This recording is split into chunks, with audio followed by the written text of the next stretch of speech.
মানে অৰুণোদয়টো continuous scheme হয় গতিকে মে মাহত অৰুণোদয় পাব জুনত পাব জুলাইত পাব এইটো পাই থাকিব নমস্কাৰ বন্ধু বান্ধৱীসকল আপুনি নাইবা আপোনাৰ পৰিয়ালৰ কোনো সদস্যই যদি অৰুণোদয় আঁচনিৰ সুবিধা পাই আছিলে তেন্তে আপোনাৰ বাবে লৈ আহিছোঁ কেইটামান গুৰুত্বপূৰ্ণ খবৰ। অৰুণোদয় আঁচনিৰ এই মাহতে লাভ কৰিব নে আগষ্ট মাহৰ পৰা লাভ কৰিব, লগতে কিমান টকা লাভ কৰিব, 1250 টকা নে 3000 টকা পাব। অৰুণোদয় আঁচনিৰ পৰা কাৰ কাৰ নাম কটা যাব নাইবা কৰ্তন কৰা হ'ব আৰু নতুনকৈ কোনে কোনে এইটো আঁচনিৰ বাবে আবেদন কৰিব পাৰিব আৰু আবেদন প্ৰক্ৰিয়া কেতিয়াৰ পৰা আৰু কেনেকৈ কৰিব লাগিব, অনলাইনত কৰিব লাগিব নে অফলাইনত কৰিব লাগিব, এই গুৰুত্বপূৰ্ণ তথ্যবোৰ আজিৰ ভিডিঅ'টোৰ জৰিয়তে আপোনালোকক সকলোকে জনাব চেষ্টা কৰিম।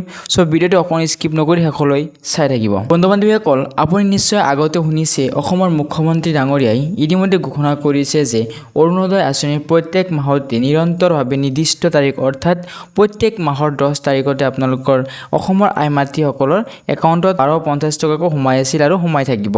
বহুতে প্ৰশ্ন কৰি আছিল যে এই অৰুণোদয় আঁচনি বন্ধ হৈ যাব নেকি। অৰুণোদয় আঁচনি বন্ধ হৈ নাযায়, বৰঞ্চ আপোনালোকে আগৰ তুলনাত বেছি টকাহে লাভ কৰিব। আপুনি আকৌ পুনৰ এই আগৰ দৰে যি মাহৰ 10 তাৰিখে অৰুণোদয় আঁচনিৰ সুবিধা পাই আছিল সেইটো আগৰ দৰে নিশ্চয় পাই থাকিব।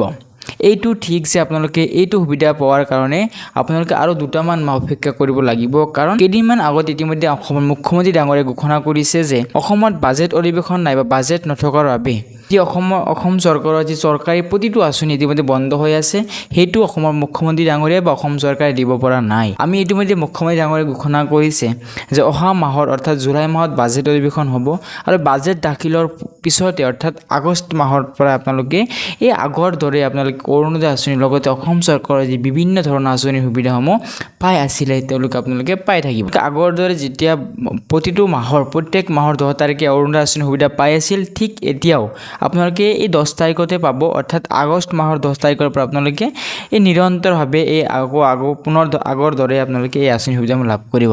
এই যে মে জুন জুলাই আগষ্ট মাহৰ যি পইচা টকা সেইখিনি একেলগে পাব নেকি, এতিয়া এতিয়ালৈ কোনো ধৰণৰ অফিচিয়েল আপডেট অহা নাই যে আপোনালোকে এক মাহৰে পইচা দিব আগষ্ট মাহৰ পৰা নে 3 মাহ 4 মাহ যি হ'ব সেইখিনি একেলগে দিয়া হ'ব।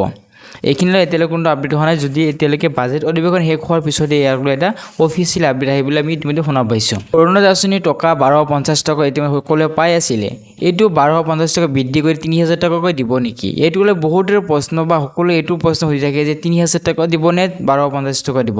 চাওক, 3000 টকা দিব, কিন্তু মুখ্যমন্ত্ৰীয়ে এইটো কোৱা নাছিল যে আপোনালোকে 1250 টকাৰ সলনি একেলগে 3000 টকা পাব বুলি। এইটো এটা নিৰন্তৰ পদ্ধতিভাৱে লাহে লাহে পৰ্যায়ক্ৰমে এইটোক বৃদ্ধি কৰা হ'ব বুলি ইতিমধ্যে মুখ্যমন্ত্ৰীয়ে ঘোষণা কৰিছিলে। তো সেই পৰ্যায়ত আপোনালোকে 1250 টকাৰ পৰা পৰ্যায়ক্ৰমে লাহে লাহে 3 মাহ 4 মাহ 5 মাহ পিছে আপোনালোকৰ এইটো বস্তু বাঢ়ি গৈ থাকিব। একেবাৰে কিন্তু 1250 টকাৰ সলনি আপোনালোকে 3000 টকা লাভ নকৰে। হয়তো 1250 টকাৰ সলনি 1500 পাব, কেতিয়াবা 2000 পাব, এনেকৈ গৈ লাহে লাহে এটা সময়ত 3000 টকা কৰিম বুলি কৈ আৰু যিসকল আই মাতৃৰ নামবোৰ ইতিমধ্যে কৰ্তন কৰা হৈছিল তেওঁলোকে কি হ'ব।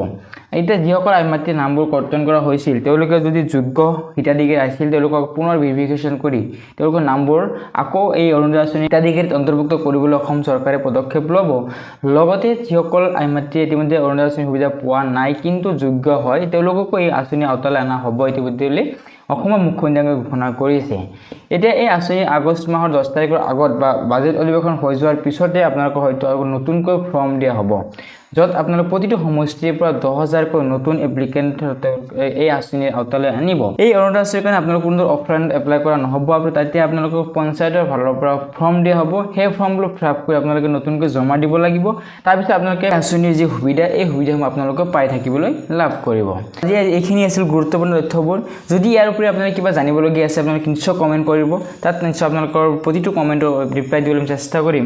তো লগ পাম নতুন এটা আপডেটৰ সৈতে, তেতিয়ালৈ আপোনালোকে আমাৰ চেনেলটো ছাবস্ক্ৰাইব কৰি থ'ব আৰু আপোনাৰ বন্ধুলৈ ভিডিঅ'টো শ্বেয়াৰ কৰি দিব যাতে আপোনাৰ বন্ধু বান্ধৱীয়ে এইটো বস্তু জানিব পাৰে। তো লগ পাম, টিল দেন টেক কেয়াৰ, জয় অসম।